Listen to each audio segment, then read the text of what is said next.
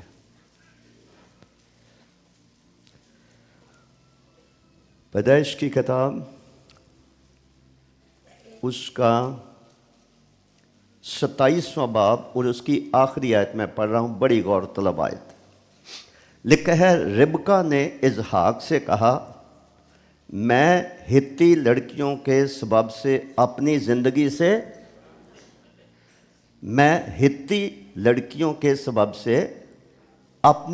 سے کیا ہوں.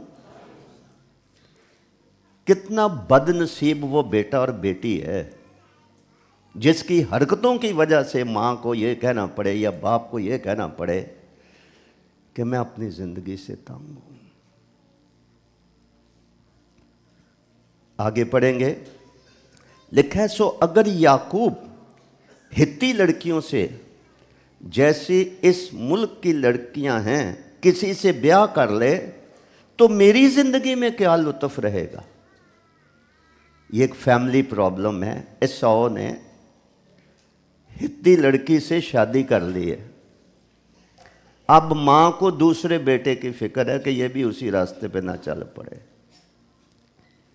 شادی جو ہوتی ہے صرف 2 افراد کے درمیان ہی خوشی نہیں لاتی ہے، ان کے ساتھ بہت ساری زندگیاں جڑی ہوتی ہیں. خاص طور پر لڑکے اور لڑکی کے ماں باپ، بہن بھائی، وہ بھی ان خوشیوں میں شامل ہوتے ہیں. تو لہٰذا ایک ماں صرف غلط جگہ پر شادی کر لینے کی وجہ سے، اپنے بڑے بیٹے کی وجہ سے وہ اپنی زندگی سے تنگ ہے. بیٹا اپنی ماں کی زندگی پر بوجھ بن گیا ہے. اس نے اپنی ماں کو ایک فکر میں مبتلا کر دیا ہے. وہ ناراض ہے، وہ ناخوش ہے اپنے بیٹے کی شادی سے. اب دوسرے کی اس کو فکر ہے کہ اگر یعقوب بھی ایسا ہی کر لے تو پھر میری زندگی میں کیا لطف رہے گا. تو جیسے میں نے کہا، خاندانی معاملات ہوں، ازدواجی زندگی کے معاملات ہوں، کاروباری زندگی کے معاملات ہوں، خدمت کے معاملات ہوں، بہت کچھ انسان کو فیس کرنا پڑتا ہے، اس کا سامنا کرنا پڑتا ہے. اور کبھی کبھی ایسے حالات پیدا ہو جاتے ہیں کہ انسان زندگی کی بجائے موت مانگتا ہے. وہ اپنے منہ سے نہ بھی مانگے تو اپنے باطن کے اندر اس کے اندر یہ احساس ابھرتا ہے کہ وہ دل ہی دل میں کہتے ہیں کہ اس زندگی سے تو مر جانا بہتر ہے، میرے جینے سے کیا فائدہ ہے. اس کا مطلب ہے کہ ایسے لوگ زندگی سے لطف اندوز نہیں ہو رہے ہیں. کسی نہ کسی نے ان کو بوجھل کر دیا، ڈپریشن میں، دباؤ میں، پریشانی میں مبتلا کر دیا ہے.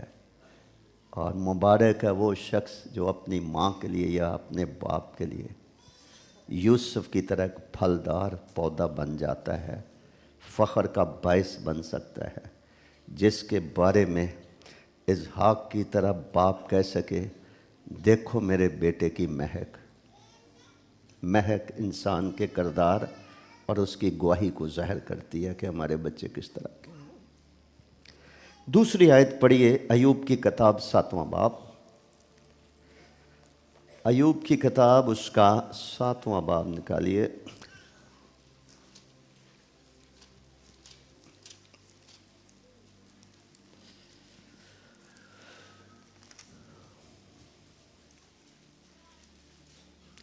اس کی 20ویں آیت میں لکھا ہے، آئے بنی آدم کے ناظر، اگر میں نے گناہ کیا ہے تو تیرا کیا بگاڑتا ہوں؟ تو نے کیوں مجھے اپنا نشانہ بنا لیا ہے، یہاں تک کہ میں اپنے آپ پر کیا ہوں؟ بوجھ۔ دکھوں میں سے گزر رہا ہے، آزمائشوں میں سے گزر رہا ہے، فزیکلی بدنی طور پر بھی تکلیف میں وہ مبتلا ہے، زندگی سے تنگ ہے، چاہتا ہے کہ خدا اسے اٹھا لے۔ زندگی میں خوشی جاتی رہی ہے، بچوں کی طرف سے بھی کوئی خوشی نہیں ہے، نقصان ہے، کاروبار میں بھی نقصان ہے، بدنی طور پر بھی دکھ تکلیف اٹھا رہا ہے، میرج لائف میں بھی پرابلم ہے، مشکل وقت میں بیوی بھی اس کے خلاف ہے اور اس کا ساتھ نہیں دے رہی ہے، ہم خیال نہیں ہے، ہم ایمان نہیں ہے، اور نادان عورتوں جیسی باتیں کر کے اس کے زخموں پر نمک چھڑکتی ہے۔ لہٰذا میں اپنے آپ پر بوجھ ہوں۔ خدا کا شکر ہو یسوع المسیح کے لیے جو زندگی ہی نہیں دیتا، وہ کثرت کی زندگی دیتا ہے۔ خدا ہمیں لطف اٹھانے کے لیے، زندگی کے اچھے دن دیکھنے کے لیے، زندگی میں ایسی برکات دیتا ہے جن کو لے کر ہم لطف اندوز ہو سکتے ہیں اور دن رات ہم خدا کا شکر ادا کر سکتے ہیں کہ ہم یا ہماری زندگی ہمارے اوپر بوجھ نہیں ہے، بلکہ ہمیں جو زندگی ملی ہے، جس کا کل رات بھی میں تذکرہ کر رہا تھا، وہ زندگی خدا کی بخشش ہے، خدا کی دین ہے، اور خدا زندگی میں اچھے دن گزارنا سکھاتا ہے، راستے بتاتا ہے، اصول بتاتا ہے۔ اگر کوئی ان کو قبول کر لے تو وہ زندگی کے اچھے دن دیکھ سکتا ہے، وہ ایک آنریبل لائف، پیسفل لائف اور مطمئن زندگی بسر کر سکتا ہے، زندگی سے لطف اندوز ہو سکتا ہے، شکر گزاری خدا کی کر سکتا ہے۔ تو لہٰذا جیسے میں نے کہا کہ بہت سارے انسان اس دنیا میں بوجھ اٹھائے پھرتے ہیں، بوجھ کے نیچے دبے جاتے ہیں، ان کی صحت متاثر ہوتی ہے، ان کی زندگی ان کے لیے کٹھن اور ایک بوجھ بن جاتی ہے، وہ زندگی کی گاڑی مشکل سے کھینچ رہے ہوتے ہیں، اپنی موت کا انتظار کر رہے ہوتے ہیں، کبھی منہ سے کہہ اٹھتے ہیں کہ اس سے بہتر ہے کہ خداوند تو مجھے اٹھا لے۔ اور ایسے لوگوں کو دوسروں کی مدد اور سہارے کی ضرورت ہوتی ہے کہ کوئی ان کا بوجھ اٹھائے، کوئی ان کی پریشانیوں میں حصہ دار بنے، کوئی ہمدرد ہو، کوئی غم گسار ہو، کوئی ساتھ دینے والا ہو، کوئی اپنا کندھا ان کو فراہم کرے کہ کوئی اس کے اوپر اپنا سر رکھ کر رو لے۔ یہ تعلیم ہے مسیح کی، یہ شریعت ہے مسیح کی، لیکن اس کے الٹ شیطان انسان سے یہ کہتا ہے تم جا کر اپنا بوجھ اٹھاؤ، دوسرے کی فکر کرنے کی ضرورت نہیں ہے۔ اسی تناظر میں داؤد بادشاہ گواہی دیتے ہیں، 68 زبور کی 19 آیت میں گواہی دیتے ہیں، خداوند مبارک ہو جو ہر روز ہمارا بوجھ اٹھاتا ہے۔ اس کا یہ تجربہ ہے، کیونکہ کئی طرح کے بوجھ داؤد بادشاہ نبی، بادشاہ، رہنما، قائد ہونے کے باوجود بھی وہ بھی اس طرح کے بوجھ کا سامنا کرتے رہے ہیں، اور ان کی گواہی یہ ہے کہ خدا ہر روز ہمارا بوجھ اٹھاتا ہے۔ نہ صرف ان کی گواہی ہے بلکہ داؤد بادشاہ 55 زبور کی 22ویں آیت میں یہ فرماتے ہیں اپنا بوجھ خداوند پر ڈال دے وہ تجھے سنبھالے گا۔ جو شخص بوجھ کے نیچے دبا ہوتا ہے اس کی زندگی میں لڑکھڑاہٹ ہوتی ہے، جسے جنبش بھی کہتے ہیں، لغزش کھاتا ہے، ڈگمگاتا ہے، ڈاما ڈول ہوتا ہے، اس کو کچھ سمجھ نہیں آتی کہ میں اپنے حالات میں سے کیسے نکلوں، میں اپنے آپ مسائل سے کیسے نپٹوں، میں اپنے حالات کی دلدل اور گڑھے میں سے میں کیسے نکلوں۔ اپسٹ، بکھلایا ہوا، فرسٹریٹڈ ایسا شخص ہوتا ہے۔ تو داؤد بادشاہ کو کوئی تجربہ تھا، کیونکہ وہ پاؤں پھٹنے سے پہلے اٹھ کے دعا کرتا اور خدا کے حضور اپنے آپ کو پیش کرتا تھا۔ اس کی ذات میں یہ تجربہ تھا کہ خدا ہر روز ہمارا بوجھ اٹھاتا ہے۔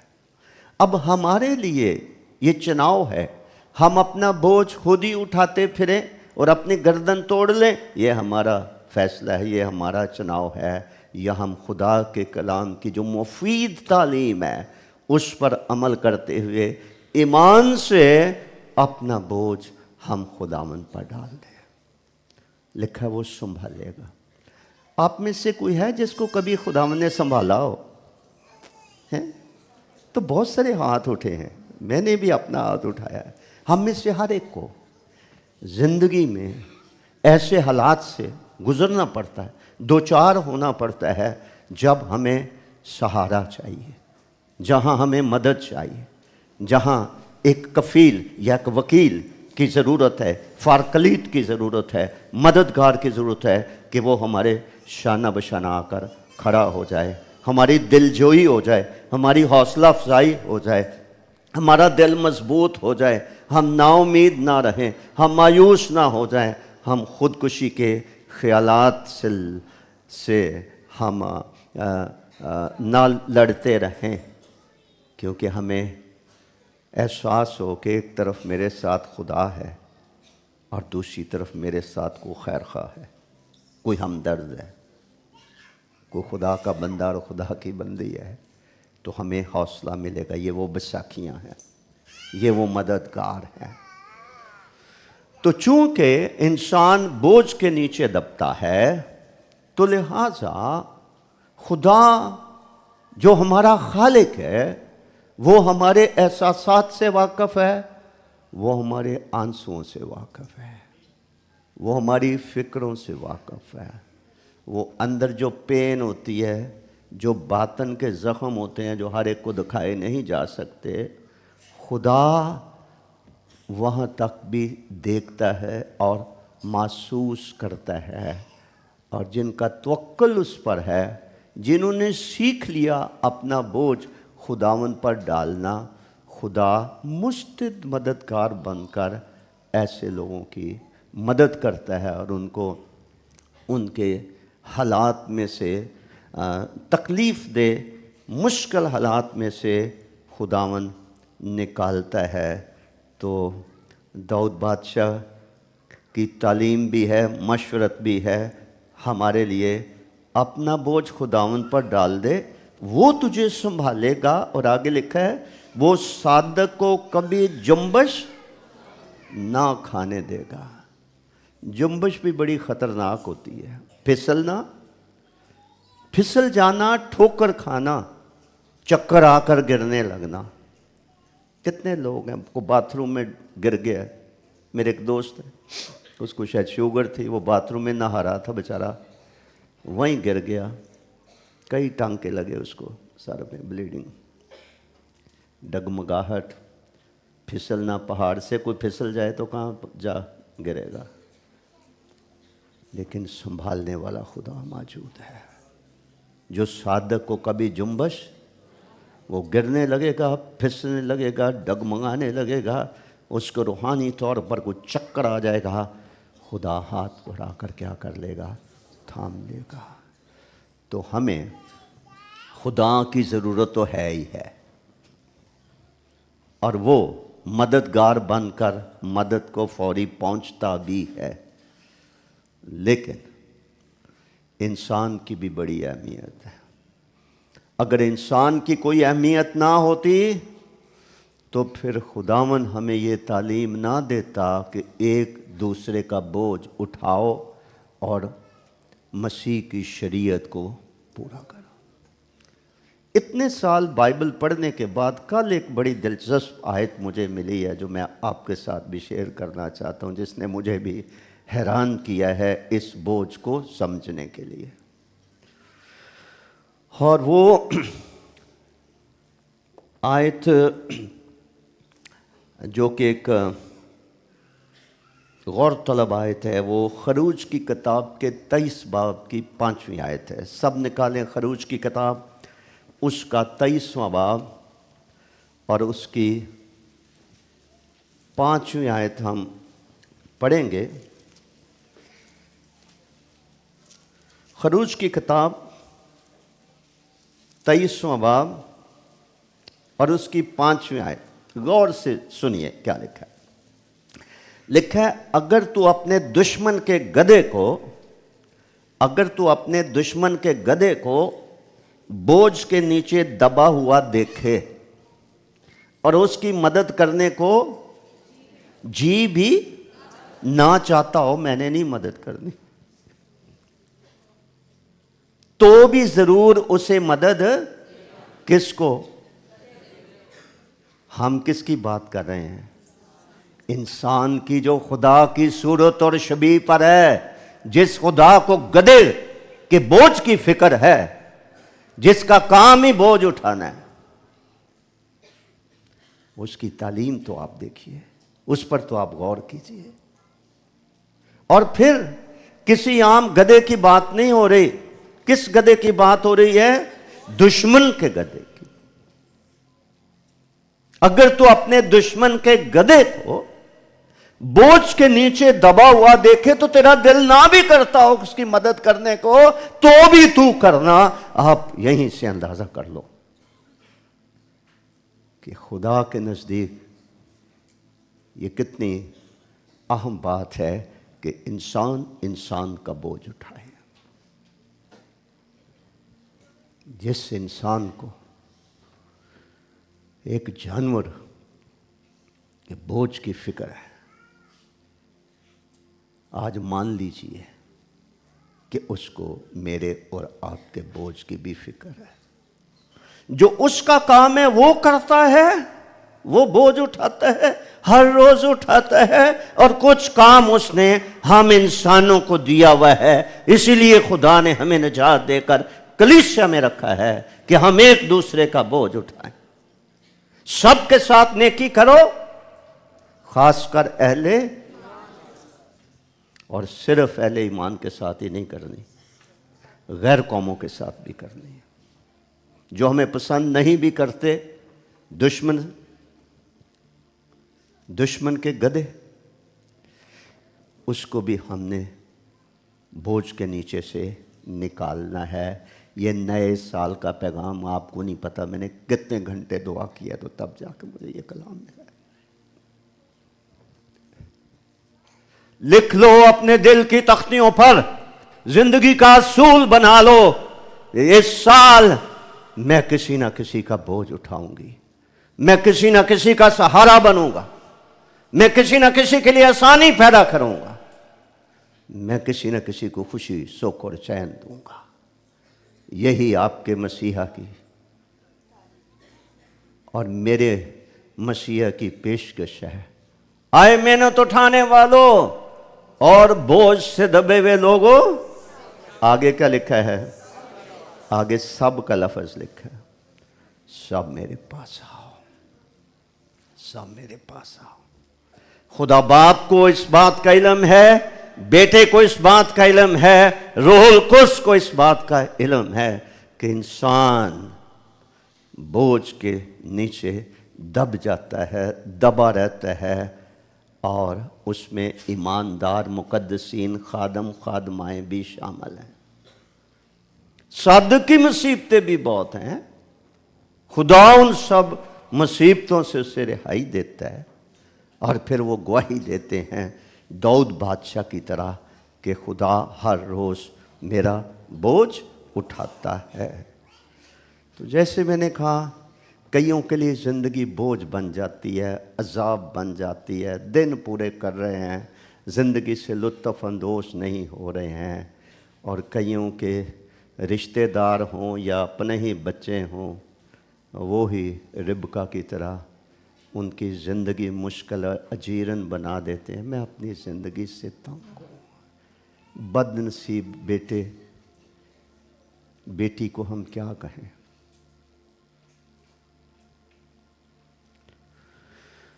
ماں سوائے اس کے کہ ہم دکھ کریں اور ایسے بچوں کے لیے دعائیں کریں کہ اپنی ہلکی سی دم بھر کی خوشی کے لیے کسی کو ساری عمر کے لیے رلا دینا، ایک کانٹا بن کر چپتے رہنا، تکلیف میں مبتلا کرنا۔ خدا ہر روز ہمارا بوجھ اٹھاتا ہے۔ ہماری ضرورت ہے کہ ہم اپنا بوجھ خداوند پر ڈال دیں، ایمان رکھیں کہ وہ اٹھائے گا اور مجھے جنبش نہیں کھانے دے گا۔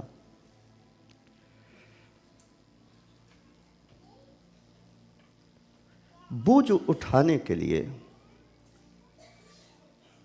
دو چیزوں کا ہونا بہت ضروری ہے۔ کسی کا بوجھ اٹھانے کے لیے، اور آگے میں بتاؤں گا وہ بوجھ کن کن باتوں میں اٹھانا ہے۔ کسی کا بوجھ اٹھانے کے لیے دو باتیں بڑی اہم ہیں۔ سب سے پہلے ہماری نظر۔ ہمیں کسی کا دکھ نظر بھی آتا ہے یا ہم اندھے ہیں، یا ہم کوتاہ نظر کہتے ہیں شارٹ سائٹڈ، جس کو تھوڑے سے فاصلے پہ نظر آتا ہے وہ دور تک نہیں دیکھ سکتا، کوتاہ نظر۔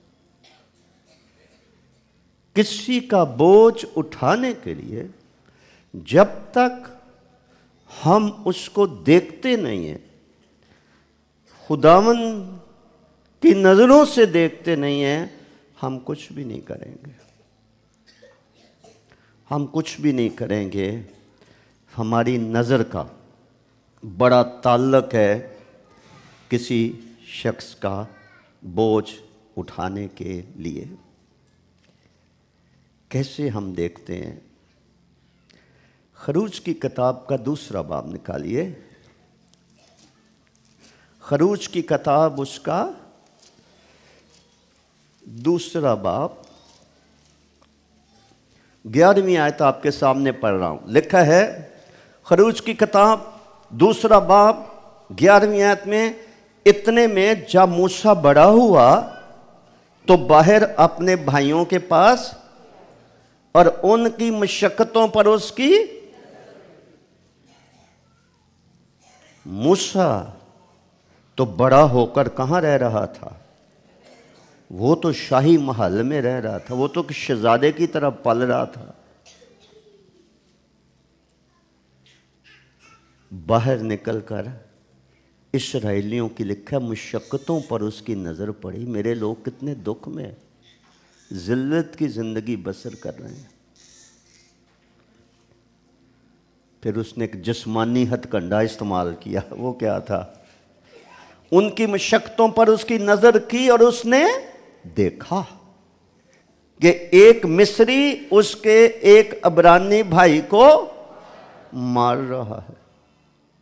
پھر اس نے ادھر ادھر نگاہ کی اور جب دیکھا کہ وہاں کوئی دوسرا آدمی نہیں تو اس مصری کو جان سے مار کر اسے ریت میں چھپا دیا۔ اگر وہ محل کے اندر ہی رہتا، اپنی قوم کی حالت کا اس کو علم نہ ہوتا، وہ اپنی خوشیوں میں مگن ہوتا اور ایک شاہانہ زندگی محل کے اندر ہی بسر کرتا رہتا، اتنا بڑا مایا ناز لیڈر نہ بنتا۔ اپنے لوگوں کی مشقتوں کو دیکھنا۔ اگر میں نے اور آپ نے ایک دوسرے کا بوجھ اٹھانا ہے اور مسیح کی شریعت کو پورا کرنا ہے تو ہماری آنکھیں خدا کی طرح دیکھنے والی آنکھیں ہونی چاہیے۔ ہمیں کسی کا دکھ نظر آئے، کسی کے آنسو نظر آئیں، کسی کی مشکل اور مصیبت نظر آئے، یہ ضروری ہے۔ بنی اسرائیل قوم کی رہائی کی بنیاد بھی یہ تھی۔ خدا نے موسیٰ سے کہا آ میں تجھے بھیجوں، کیونکہ میں نے اپنے لوگوں کا رونا چلانا کرانا سنا ہے، میں نے ان کے آنسوؤں کو دیکھا ہے،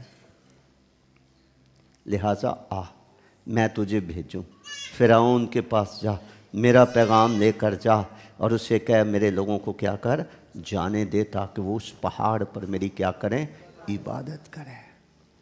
جب خدا دیکھتا ہے تو وہ لا تعلق نہیں رہتا ہے، جب انسان دیکھتا ہے تو اسے بھی لا تعلق نہیں رہنا چاہیے۔ کسی نے کہا، کسی نے بڑی اچھی بات کی ہے کہ کس طرح سے compassion puts love into action۔ جب انسان دیکھتا ہے تو اس کے اندر ایک اور کام ہوتا ہے، اس کے اندر احساس بیدار ہوتا ہے، وہ محسوس کرتا ہے کسی کا دکھ، تکلیف، درد۔ آپ نے محسوس کیا کہ کبھی کسی جنازے پہ ایسے لوگ بھی رو رہے ہوتے ہیں جن کی مرنے والے سے کوئی رشتہ داری نہیں ہوتی؟ کوئی انسان کا رشتہ تو ہے ہی ہے نا، غیر مسیحی بھی جنازوں پہ رو رہے ہوئے۔ احساس، ایک ہمیں دیکھنے والی آنکھیں چاہیے، اور دوسرا ہمیں احساس چاہیے۔ must be sensitive enough، محسوس کرنا۔ اور اس کی بہترین مثال جو کہ روحانی لوگوں کے منہ پر ایک تماچا بھی ہے، جس کا ذکر ہم لوکا کی انجیل کے 10ویں باب میں نیک سامری کی کہانی میں ہم دیکھتے ہیں۔ ایک آدمی یروشلم سے یریحو کی طرف جا رہا ہے، ڈاکوؤں میں گھر گیا، ڈاکو نے اس کو لوٹ لیا ہے، مارا کوٹا ہے، ننگا کر دیا، اتنا مارا کہ وہ مرنے کے قریب ہو گیا ہے، ادموا ہو گیا ہے۔ ایک بزرگ خدا کا خادم، جنہیں ان وقتوں میں کاہن کہتے تھے، آج کی دنیا میں وہ پاسٹر ہو سکتا ہے، وہ خادم ہو سکتا ہے، اس زخمی لہو لہان ادموئے شخص کے پاس سے گزرا، جائزہ لیا ہے، لیکن کچھ بھی نہیں کیا، آگے نکل گیا۔ اس کے بعد لاوی آیا ہے، جو پرانے عہد نامے کے بائبل ٹیچر تھے، سکھانے والے تھے۔ پہلے کاہن گزرا، دیکھا کہ آدمی لہو لہان زخمی پڑا ہوا ہے، تھوڑے بہت سانس لے رہا ہے، لیکن مر جائے گا جلدی، کوئی احساس نہیں ہے نا، مذہبی رہنما ہے، گزر گیا۔ پھر لاوی آیا، لاوی میں نے دیکھا تو وہ بھی کترا کے چلا گیا ہے، احساس کی کمی ہے۔ مسیح نے جب یہ کہا کہ میرے پاس آؤ میں تمہیں آرام دوں گا، تو اس کا پس منظر دیکھیے، تو انہوں نے بھیڑ کو دیکھا تو بھیڑ پر اس کو کیا آیا؟ He moved with compassion، اس کا دل ترس سے بھر گیا۔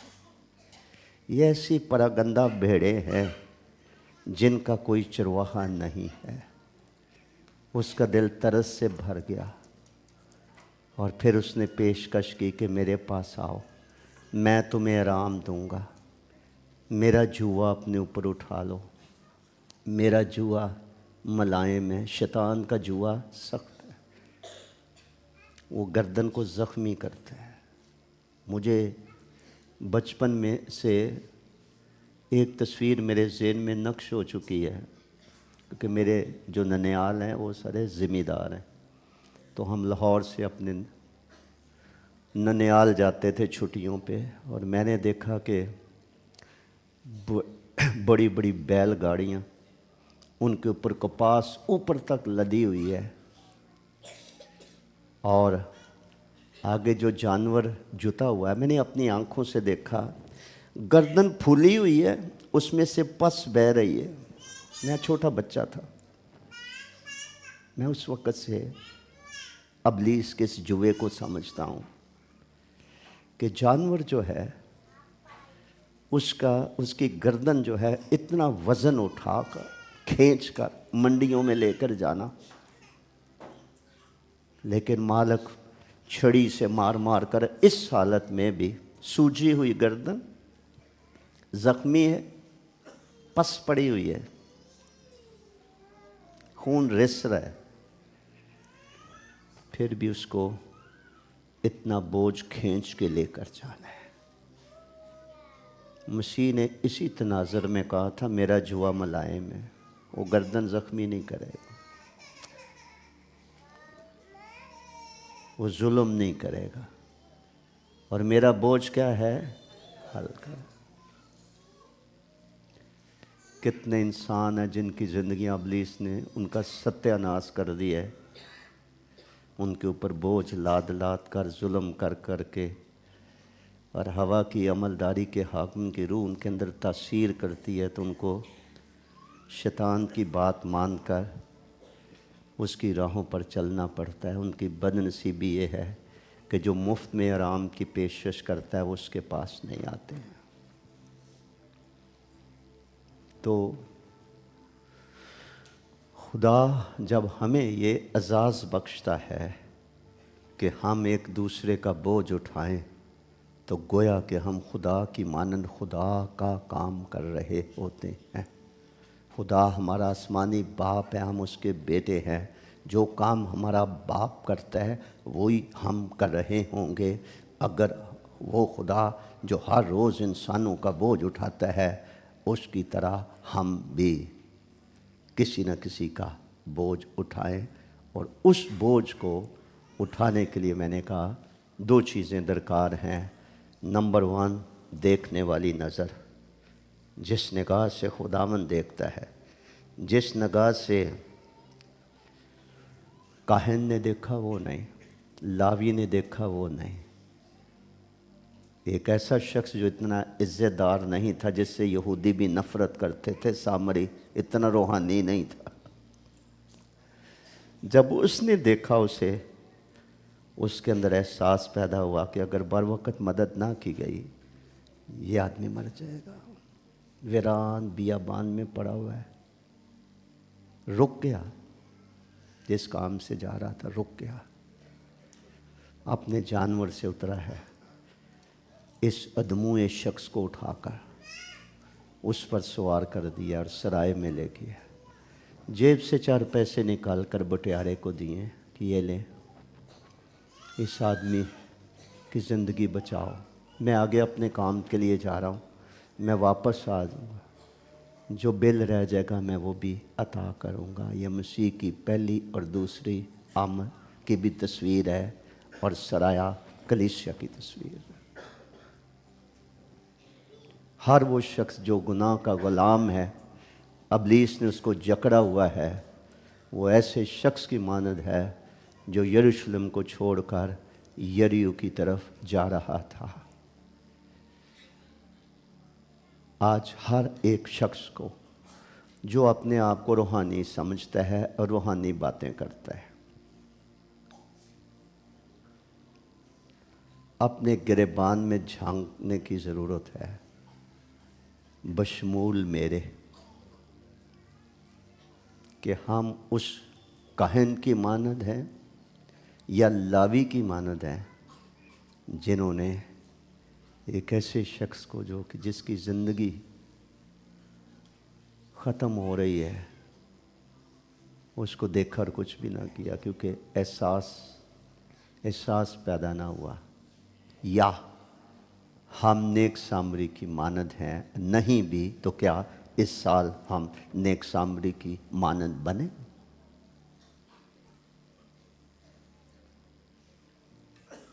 اس لیے ہمیں خداوند سے دیکھنے والی آنکھیں مانگنے کی ضرورت ہے اور محسوس کرنے والا دل مانگنے کی ضرورت ہے۔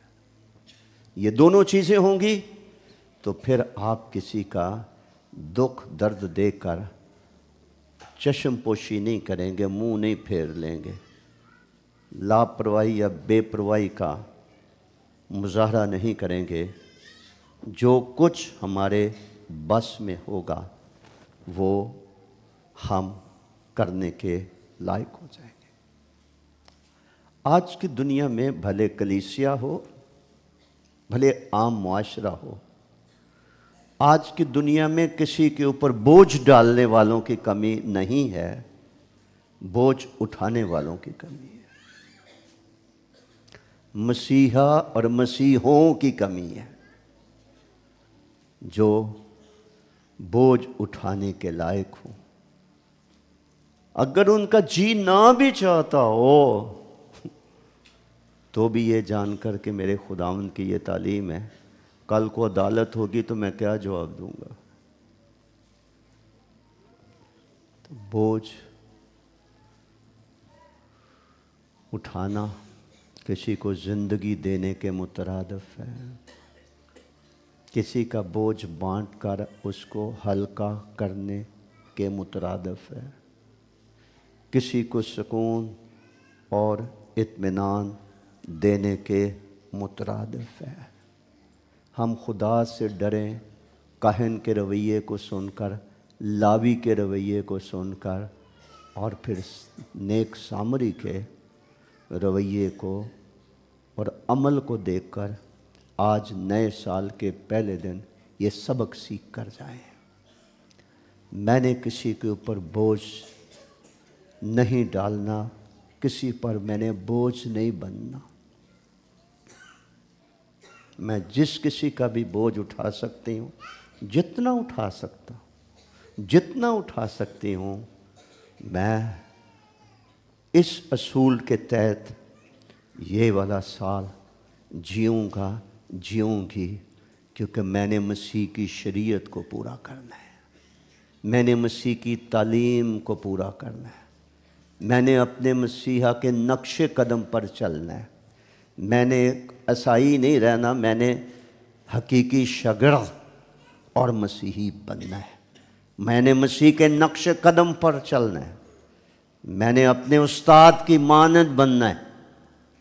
یہ فیصلہ کر کے، مصمم ارادہ کر کے، وعدہ کر کے ہم یہ سال بسر کر سکتے ہیں۔ بوجھ بانٹنے کا، کسی کی مشکل میں سہارا بننے کا، کسی کے آنسو پہنچنے کا۔ کن باتوں میں انسان کا بوجھ ہم بانٹ سکتے ہیں؟ 38 زبور میں لکھا ہے، میرے گناہوں کے باعث میری ہڈیوں کو آرام نہیں، میری بدی بڑے بوجھ کی مانند میرے لیے بھاری ہے۔ سب سے پہلا بوجھ جو آج کا انسان اٹھائے پھرتا ہے وہ گناہ اور بدی کا بوجھ ہے، وہ بھاری بوجھ اٹھائے پھرتا ہے۔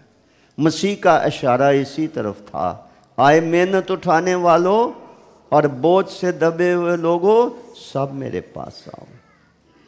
بدی کا بوجھ، گناہوں کا بوجھ، اس کو اٹھانے میں اپنا کردار ادا کرنا اور مسیح کی شریعت کو پورا کرنا ہمارا پہلا فرض ہے۔ اگر اس سال خدا ہمیں توفیق دے تو ہم اس فرض کو پورا کریں۔ سوال یہ پیدا ہوتا ہے کہ اگر کسی کے اوپر گناہ اور بدی کا بوجھ ہے تو میں پھر اس کے لیے کیا کر سکتی ہوں؟ میں اس کے لیے کیا کر سکتا ہوں؟ میں آپ کو بتاتا ہوں آپ کیا کر سکتے ہیں۔ ایونجلزم، بشارت، بے قاعدہ چلنے والوں کو سمجھاؤ، راہ حق کی تعلیم دو، اپنی گواہی بتاؤ کہ میں بھی اسی طرح کی تھی، اسی طرح کا تھا پرانی زندگی میں، میرے لیے بھی کسی نے آنسو بہائے، مجھے خدا کی راہ بتائی۔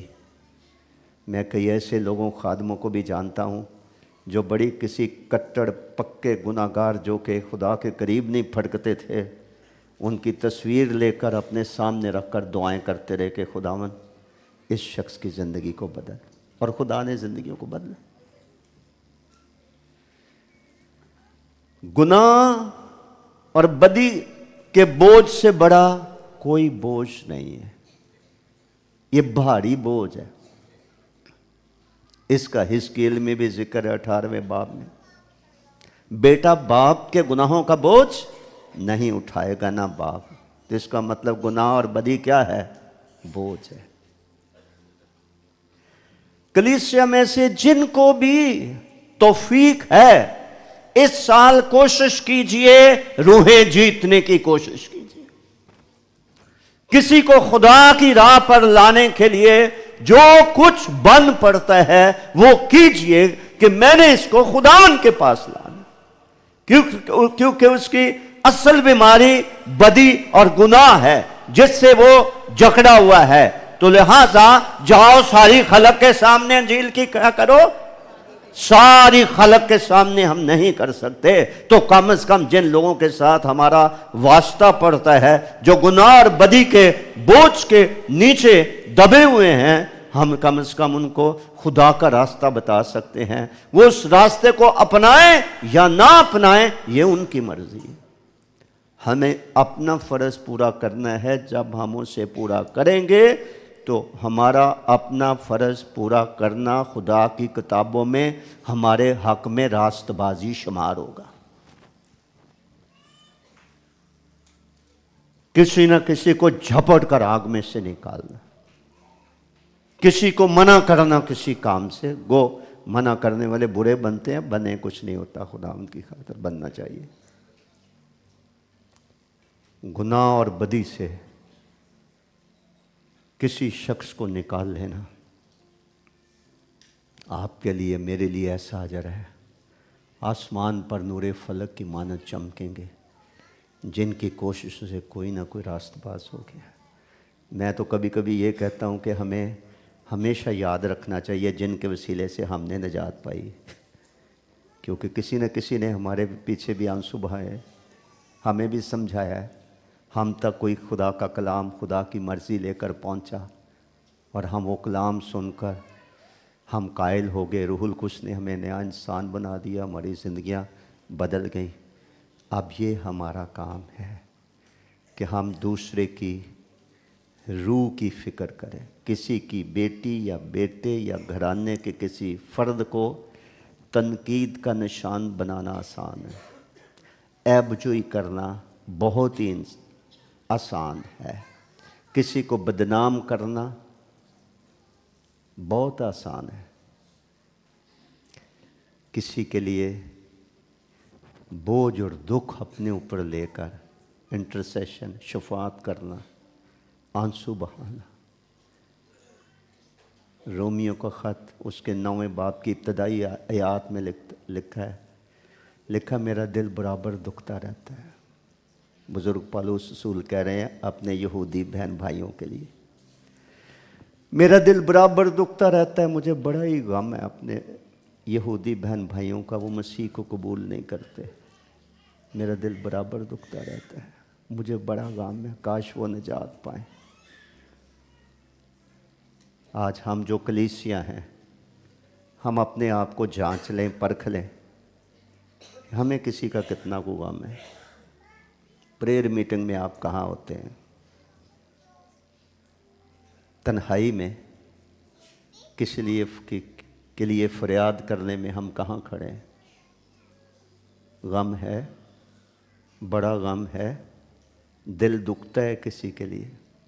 ہاں، کئی ماؤں کو میں نے دیکھا ہے، پاسٹروں کے پاس، خادموں کے پاس جائیں گی، اپنے بچوں کے بارے میں کہیں گی میرے بیٹے کے لیے دعا کریں، خدا کے گھر نہیں آتا، میری بیٹی کے لیے دعا کریں، پتہ چلتا ہے درد ہے، درد ہے۔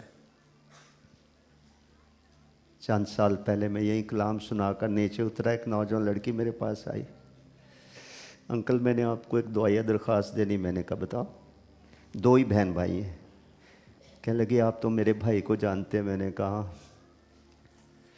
وہ چرچ نہیں آتا تو ساتھ اتنے موٹے موٹے آنسر ہو رہی ادھر ہی کھڑی. تو میں نے کہا پھر میں کیا کروں؟ انکل دعا کرے نا وہ بھی چرچ آئے. میں نے سوچا بعد میں بھی تو میں دعا کروں گا ہی نا. میں ادھر ہی کھڑے، میں نے کہا چل ابھی کرتے ہیں دعا. تو رو رہی ہے، خدا اس کو بھی کھینچے گا. تو سینکڑوں ہزاروں زندگیاں ہیں جو بڑے بڑے مغروروں کو خدا نے اپنی قوت سے کھینچ لی ہے. میں نے اس کے لیے دعا کی. اگلے اتوار پھر آ گئی، ادھر ہی کھڑی تھی. میں یہاں سے تو اتنا اس کا چہرہ بدلا ہوا. تو میں نے کہا کیا بات ہے، آج تو بڑی خوش خوش نظر آ رہی ہے. کہتی ہے انکل آج میرا بھائی آیا ہوا ہے، چرچ اوپر بیٹھا ہے گیلری میں. تو میں نے سیکھا، غور سے سنے خادم، میں نے سیکھا کہ بعض اوقات ہمارے جیسے خادموں کو روحوں کا اتنا درد نہیں ہوتا ہے جتنا میں نے ایک کنواری بہن کے دل میں اپنے کنوارے چھوٹے بھائی کے لیے دیکھا کہ یہ نجات پا جائے. آج وہ خدا کی خدمت کرتا ہے. اپنے اندر نمک رکھیے، اپنے اندر درد رکھیے. مسیح کی شریعت کو پورا کرنا ہم اپنا فرض سمجھیے.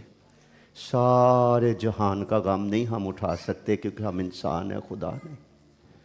کہیں نہ کہیں ہم کمزور پائے جائیں گے، کہیں پہنچنے کی ضرورت ہم نہیں پہنچ پائیں گے. لیکن خدا ہماری مجبوریوں سے بھی واقف ہے. ہمارے اندر جو نیت ہے، احساس ہے، خدا باطن کی سچائی کو پسند کرتا ہے کہ ہمارے اندر احساس کیا ہے. تو بہت سارے انسان جو ہیں وہ گناہوں کے بوجھ کے نیچے دبے ہوئے ہیں. میں کئی سال سے کہہ رہا ہوں، آج پھر دہرانے لگا ہوں، کسی کے کان میں میری بات پڑ جائے. یہ چرچ بہت ساری باتوں میں بڑا ہی باعث برکت چرچ ہے یہ کلیسیا، لیکن اس کی سب سے بڑی کمزوری ایونجلزم میں، بشارت میں بہت پیچھے ہے. جیسے گاڑی چل رہی ہے سب چلاتے جا رہے ہیں. سول وننگ، روحیں جیتنا. جو آگ میں جل رہے ہیں، جو ایسے پرندے ہیں جو تیزی سے ہلاکت کی طرف اڑ کر جا رہے ہیں، ان کو پتہ ہی نہیں انہوں نے جال میں جا پھنسنا ہے. ایسے انسان جو تیزی سے دوڑے جا رہے ہیں زندگی میں اور آگے گڑے ہیں، ان کو پتہ ہی نہیں انہوں نے جا گرنا ہے وہاں پہ. یہ ہماری ذمہ داری، جن کو پتہ ہے اس کے ساتھ کیا ہونا ہے. اس لیے آج میں آپ کو ایک پریئر پوائنٹ دیتا ہوں. ہر دعا گو شخص اس چرچ میں یہ دعا شروع کرے اس سال سے کہ خدا اس کلیسیا میں مبشر آئیں، بہنیں جو روحیں جیتنے کا بوجھ رکھیں، بھائی جو سول وننگ، لوگوں کو گناہ کرتے ہوئے دیکھ کر اپنے سچے دل کو شکنجے میں کھینچنا، ان کے لیے خدا کے حضور آنسو بہانا کہ وہ بھی نجات پائیں اور سچائی کی پہچان تک پہنچیں. یہ فرض نبھانا شروع کر دیں. کوئی آدمی اکیلا یہ کام نہیں کر سکتا. کلیسیا خدا کا خاندان ہے، یہ ایک ایسا لشکر ہے جو بدی کی طاقتوں کے خلاف کام کرتا ہے، رکاوٹ ڈالتا ہے، ان کی پیش قدمی کو روکتا ہے. تو گناہ اور بدی ایک بڑا بوجھ ہے جس کے نیچے انسان دبتا ہے.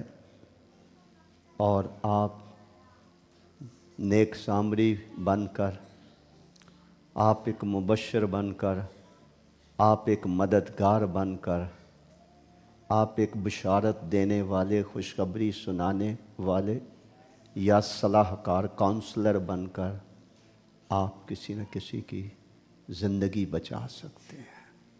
اور اس کے بچانے سے جو خوشی آپ کو ملے گی وہ الفاظ میں بیان نہیں ہو سکتی، وہ روح القدس کے وسیلے سے ہوتی ہے. جیسے عورت جب بچہ جنتی ہے تو بڑے دکھ سے جنتی ہے، جب اس کو ایک نئی زندگی مل جاتی ہے جس کی وہ منتظر اور مشتاق تھی تو وہ اپنا لکھا سارا درد بھول جاتی ہے. کلیسیا بھی ایک عورت کی مانند ہے جس کا کام روحانی بچے جننا ہے.